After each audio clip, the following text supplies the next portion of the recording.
Dikush sjell tekstil prej ka Bahrejni. Bahrejnet e dini, shtetë është.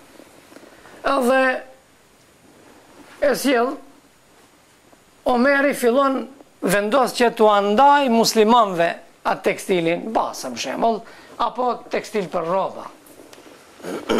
Në rregull. Omeri ka qenë i gjatë. Do më thënë njeri me shtatë të gjatë. I lartë ka qenë me shtatë. Ai, ndoshta do më thënë sa kur diherë sa kur une. Do më thënë tepër ka qenë i gjatë. Edhe paramendoni njerëzit sa interesant janë. Por Omeri më i përpikca ata. Edhe në imtësia e ka shiqu vetën e vetë. Normal, se i takon prej ati shtofit të marrë edhe Omeri, saj ka qenë ai i cili kryetari i shtetit, edhe kur ka shku, si thamë në shumë, 12 arne si që e përmendëm një natë ka pas. Në më thënë normal se i takon edhe ati. Nuk ka pas. Në rregull. Edhe kështu që kur del ditën e xhumë, ta mbaj hutben Omeri, e mban hutben edhe folën. Qohet një besimtar, edhe i thot, Omer, ti nuk punon drejt. Thot çfarë liri e të shprehurit e mendimit. Tash për shembull ne lavdrohemi me ato se kemi të drejt këtë ose qatë, ose në shtetet e perëndimit, domethënë liria e fjalës është e garantuar, por kaq sa kur kjo jo. A kjo kur ka ndodhur? Mos bëjmë një krahasim të tillë, nuk mund ta krahasojmë. Nuk mund as pak asesi ta krahasojmë. Omeri çka i ka thonë? Ai ka thonë ulu? Jo. I thot urdhro dhe trego se pse. Ofro argumentin. Thot ti nuk vepron me të drejt sepse ti neve në ke dhonë shtof, për shembull, me metre të caktuar, a kurse për vetën tënde ke marrë di copa. Se ti thot, je shumë i gjatë. E për me i bon një partesha për këti shtofit, apo basmës, të duhet qka? Të duhet pa tjetër du më thonë sa di vetë. Omeri di shka thot? Thot, Abdullah, ku je? Gjallit vetë. Qo edhe përgjigju këti, nuk folën vetë Omeri, që mos thote se dishka, di të kese dyshim. Abdullahi do të thot atë që duhet. Abdullahi qohët edhe thot, unë thot atë hisën time, ja kam dhonë babaj tim edhe i ka boni par petka. Paramendoni. A ka këso drejtësi? A ka dikun këso drejtësi? Kjo vetëm është një drejtësi e marrur nga gjurmët e Muhammedit sallallahu alaihi wasallam, të cilin e kanë marrë prej ajetit kuranor, ku Allahu xhaleshanu thot me të vërtet në të dërguarin, keni shembullin më të bukur. Kryetari i shtetit, dhe kryetari i shtetit pra e ka shembullin më të bukur të kush? Të Muhammedi sallallahu alaihi wasallam. Thash, edhe i dini, me Omerin ka rastet ndryshme, paramendoj që do të tregoj edhe një rast tjetër, të cilin më pak e kina ndëgju.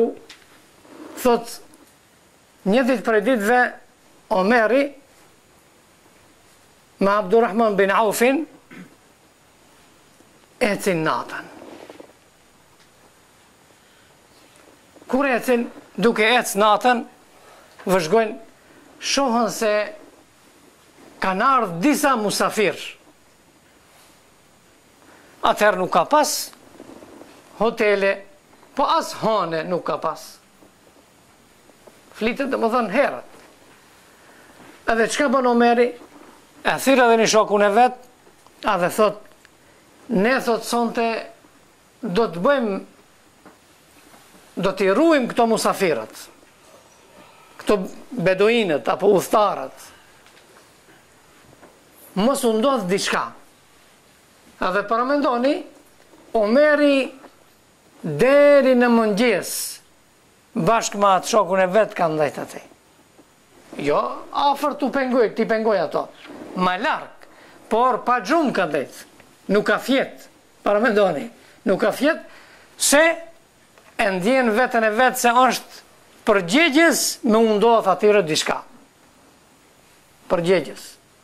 E ndjen vetën e vetë. Pra, ki ka qenë Omer bin Khattabi. Njëjtën gjë e ka vazhdua dhe kush. Këto kur jene të Omeri, paramendoni, ka një rast Ebu Bekri me Omerin. Thot, Ebu Bekri kur ka qenë halife, ka pas prej bugjetit të shtetit një gumë, thona, edhe një tenxhere. Si një tenxhere, ashtu do më thonë, të cilën e ka përdor për shërbimet e tij, edhe ati është la, edhe petkat i ka la, edhe krejt gjo më thonë gjaja. Po Ebu Bekri e ka përdor. Para se me ndru jetë, Ebu Bekri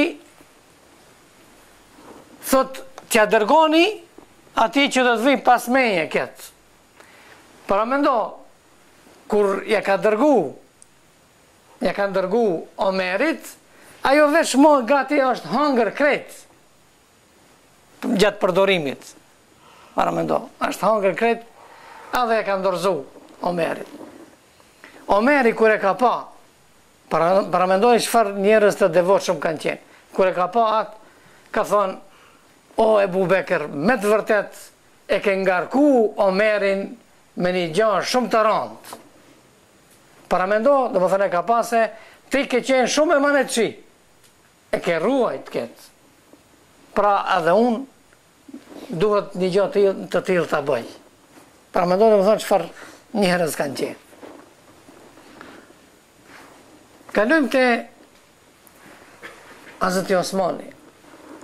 Osmani gjithashtu, edhe ai të njëjtën rrugë ka ndjek. Tregohet se Hazreti Osmani, radiallahu anhu, ai ka qenë më i butë në natyrë. Më i butë ka qenë, edhe paramendo, por asnjëherë nuk është mundu që pushtetin apo autoritetin e tij ta shfrytëzoj për interesat e veta. Asnjëherë. Tregohet se kur është çu Osmani radiallahu anhu të falë namaz nate. Çka o kjo namaz nate? Cili prej nesh falën namaz nate? Ka di namaz nate dhe tehexhud. Ka ndallim këto. Namaz nate i thonë, ri njerë vonë, për shembull, pa fjet, edhe ka ora 1, apo ma vonë, falesh. Kësa i thonë ke falë natën. Andërsa tehexhud, i thonë të bish të flensh, edhe pastaj të zgjohësh përsëri. Ka 1, 2, 3 orë, për shembull. Kësa i thonë, tehexhud. Normal se kjo e ka vlerën më të madhe. Kur është çu të falje namaz, tehexhud për shembull, dikush i ka thënë se natën në Medinë donjëherë bëhet ftohtë. Sidomos kur është destina e dimnit. Bëhet pak si ftohtë. Ata që kanë qenë në stinën e dimnit, në Medinë e njohën këtë gjë shumë mirë. Në sabah, në namazin e sabahit, problemi është nuk mund dalësh ashtu do më thënë me ndonjë këmish të hollë, duhet veshish pak diçka. E natën, kur ka marrë abdes Osmani, radiallahu anhu, dikush i ka thonë, po mërve, qoe, shërbetorin, edhe në të shërbeje ti, pse nuk e zgjon për gjumit, po ti i bën atë hazërlëkin, si me i thonë, përgatitjen për namaz, ujin këtë qatë, legenin, thot, aj është i caktum për ditën, kur jam unë si khalife, kur e ushtroj detyrën, nuk është i caktum për punët e mia natën.